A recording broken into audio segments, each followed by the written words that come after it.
This is the finals of the 12th tournament, the first one organized by Fate League.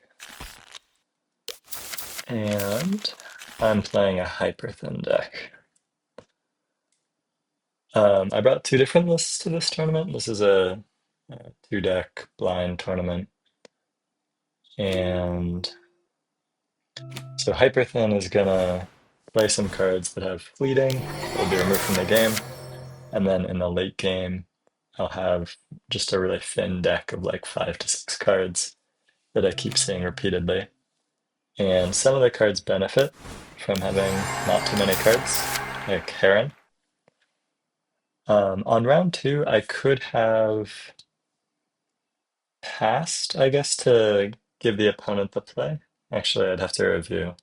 Yeah, so I started with priority. I could have passed if they had played like a 2 cost card, a Heron, and then I played Dove. But my guess was it's unlikely they have a 2 cost card, and they don't usually mulligan for it. So here, they're now going to keep any breath that they don't spend round after round because of Cloak of Stars. And I see that they have 3 Inspire, so they're at 7 essentially. There's a couple cards that I'm expecting them to play. One is Ecology, which gives 0 points, but it will give them +3 breath. And then I'm thinking they probably play a 5 point card called Moon, and maybe they also play a 1 point card called Rooster, which is going to keep Cloak of Stars proccing. If they do it in the better order, this is a really strong setup. But the point is, and it looks like because they've played 3 cards that they probably do have it. So they probably have Ecology, Rooster, Moon. So Ecology gets them to 10. Rooster and Moon cost 6, so they're down to 4. And then they're going to keep their breath in the next round and then do it again. They actually went for a different play, so they got more points than I was expecting. However, they haven't kept their breath. So the top card of their deck, their discard pile right now is Cling. It doesn't have the Morning ability that will trigger other cards below it. So they are kind of just operating on like a normal curve at this point. There's a number of things I could do here. I can Heron and then play like Iceberg for the 2 points. That's the second card in my hand. I could Heron into Vampire. I know that they don't have Ecology, so they maybe have Moon, but they would end this round with all of their breath spent. I think the play I'm going for here is I'm probably going to use the Exhale 1 from Hero. I'm going to play my Heron as late as possible, and I will win by 2 points. And playing the Hero didn't really matter because I was going down to, like, if I had kept 3 cards in hand, I would have drawn 2 up to 5, and then the 2 that I draw for turn, I would overdraw essentially because you can only keep 6 cards in hand.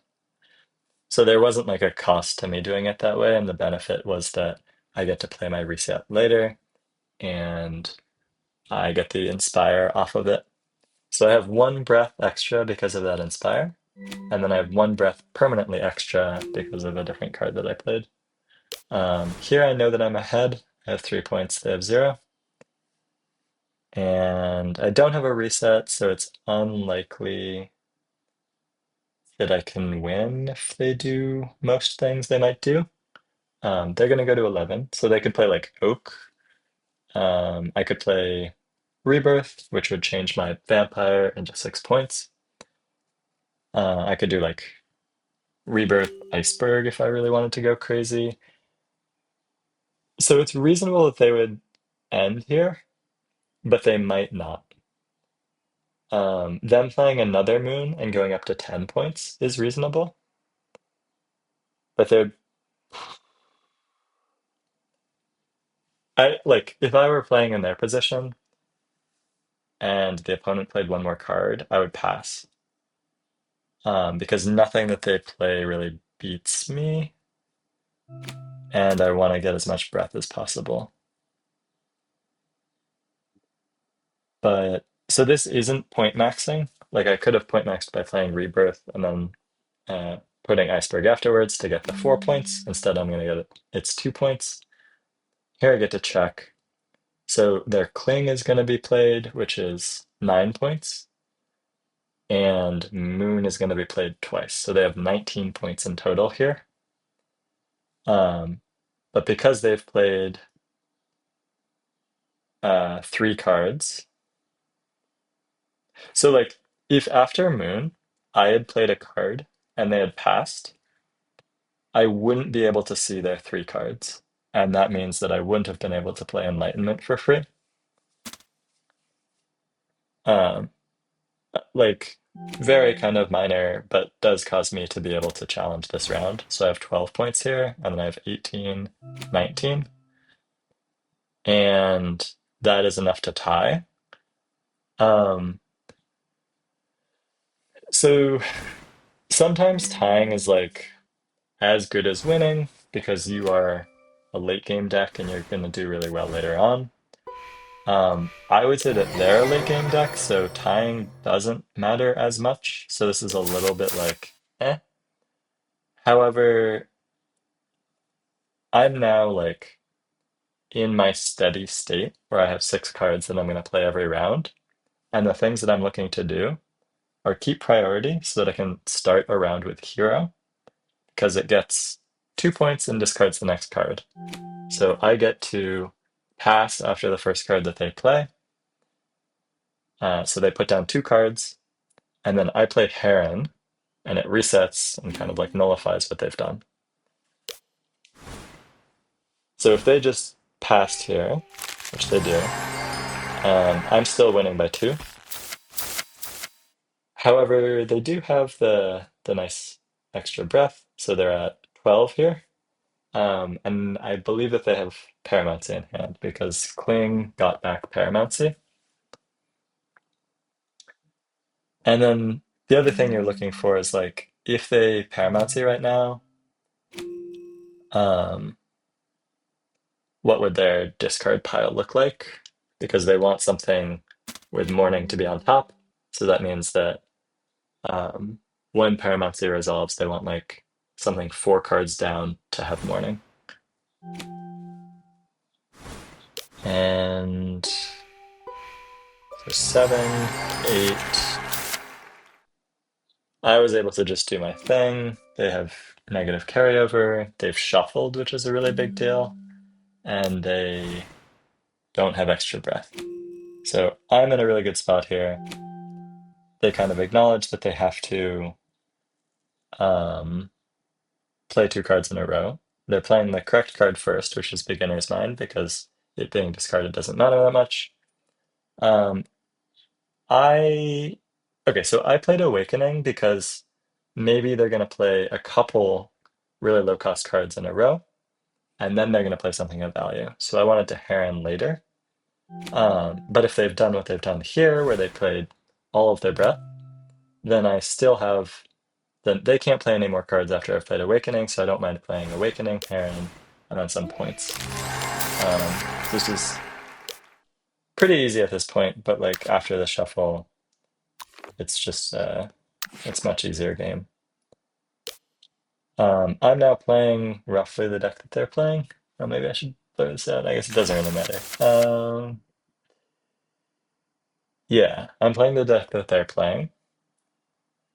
And this is the finals. So they can play the same deck again. And I don't actually know what their second deck is.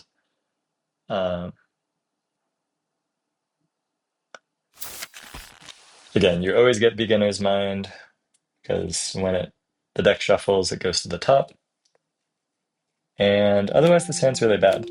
I have 2 cards that I don't want to play. I'd much rather see either Hungry Ghost or Cloak or Ecology or Moon, like literally anything but these cards.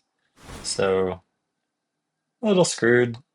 Playing Hungry Ghost is good here because I'm not actually sure why I didn't play Hungry Ghost. Like, um, I can't play many of the cards in my hand, and I want to draw new cards. So if I play my cards, and like fight for a round, um, it's not losing me any cards, and it might be like losing them cards because they have cards they're gonna play. Um, so it looks like what they're playing is hyper thin. I guess I wasn't sure that it was a mirror, so maybe this is better. It lets me do something on the round three. Because again, like I just wanted passes. Um, I again just pass here because I would rather go later. Hyperthin has a good late game, but like the work that it needs to be doing is playing its cards such that it's drawing through its deck the first time. And I also had the negative nourish, so I was always going to lose this round, unless I did something really crazy. And now I'm at 11. So I do see players play Oak here.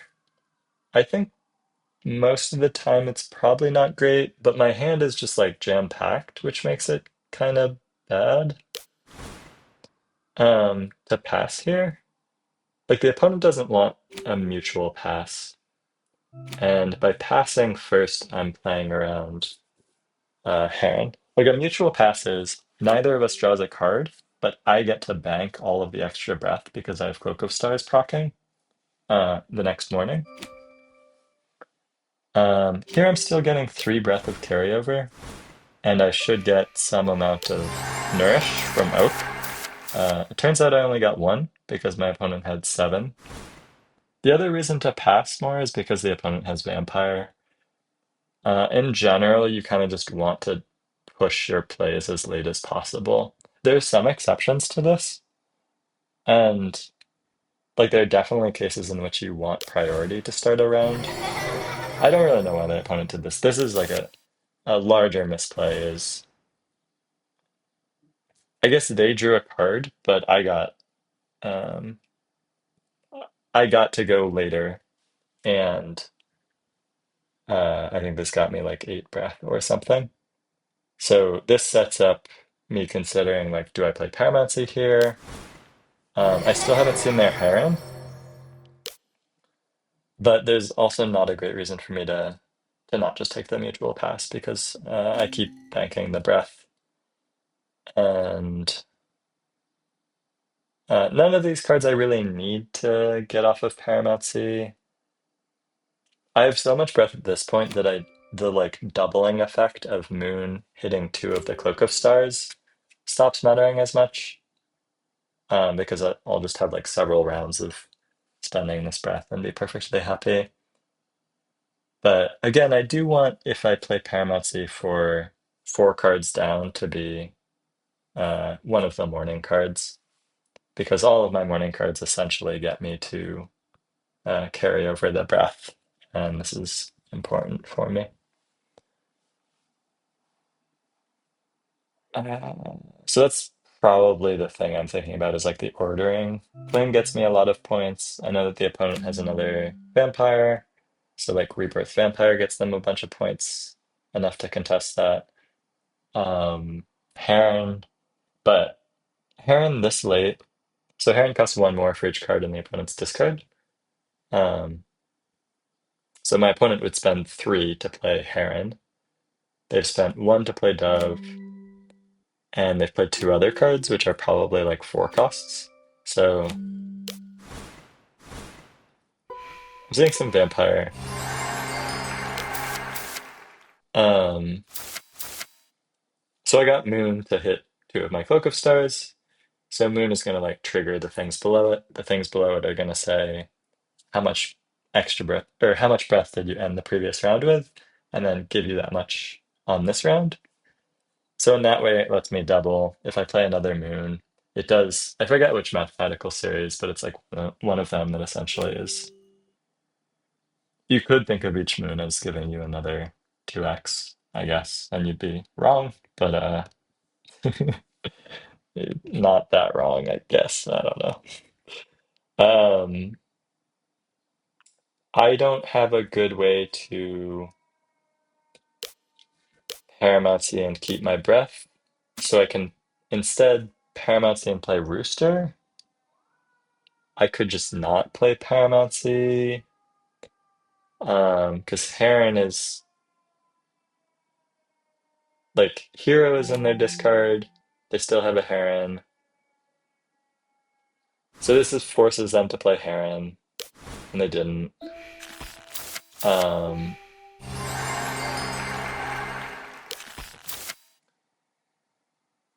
so I have a lot of resources, but I don't have extra Nourish. So I get to play like 5 cards. Um, I'd like for the first one to be points because I play a card, my opponent plays Hero, we both pass, then I lose.